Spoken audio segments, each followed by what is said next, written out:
Jis užsitempė lokio kailį ir išlėkė. Мама Энрика читает сказки своей 7-летней дочке Элии. Правда, делает это не дома, а в Вильнюсской городской клинической больнице.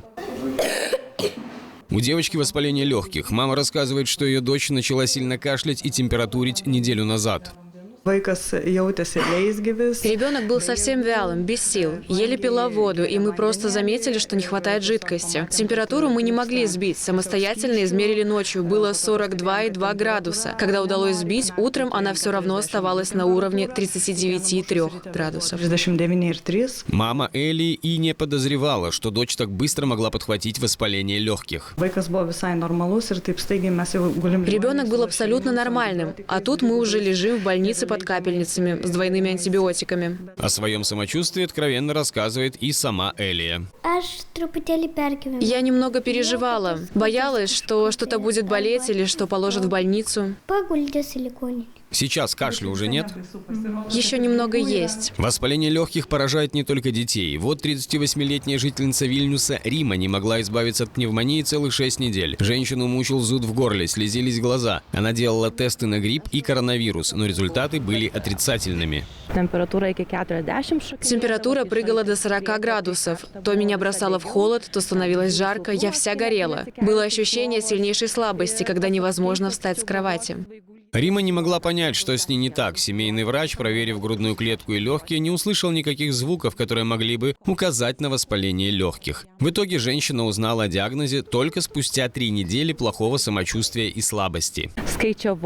Я подсчитала, что когда закончу текущий курс антибиотиков, я практически 30 дней буду пить разные антибиотики. Медики отмечают, что количество пациентов с воспалением легких продолжает расти, особенно по сравнению с сентябрем и октябрем. По словам врачей, сейчас воспалением легких все чаще болеют молодые люди в возрасте от 19 до 35 лет, но больше всего страдают дети. На данный момент у нас лежат более 30 пациентов, из них 18-20 болеют острым воспалением легких. Как никогда раньше в этом году увеличилось число пневмоний, вызванных атипичными возбудителями.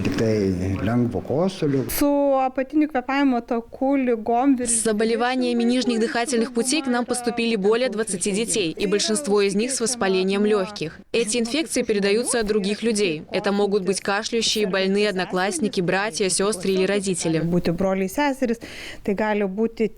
Основные симптомы воспаления легких. Высокая температура, которая не спадает, например, 39 градусов и выше, слабость, кашель, отдышка. Врачи говорят, что особенно сложно выявить пневмонию в начале заболевания.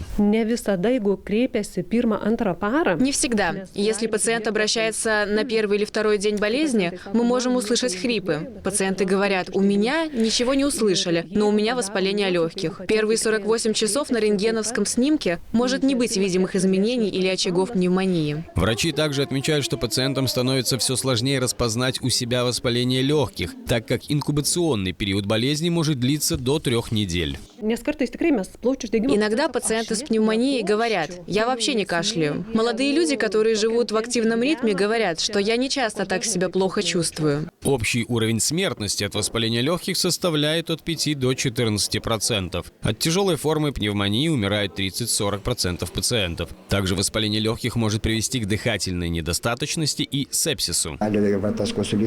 Кашель может продолжаться неделю или 2, но ребенок не выздоравливает, и воспаление опускается в нижние дыхательные пути. Врачи рекомендуют обращать внимание на самочувствие, слабость, высокую температуру, отдышку. Родителям советуют не откладывать визит к врачу, если у ребенка затрудненное дыхание и высокая температура. Своевременное обращение к врачу играет решающую роль.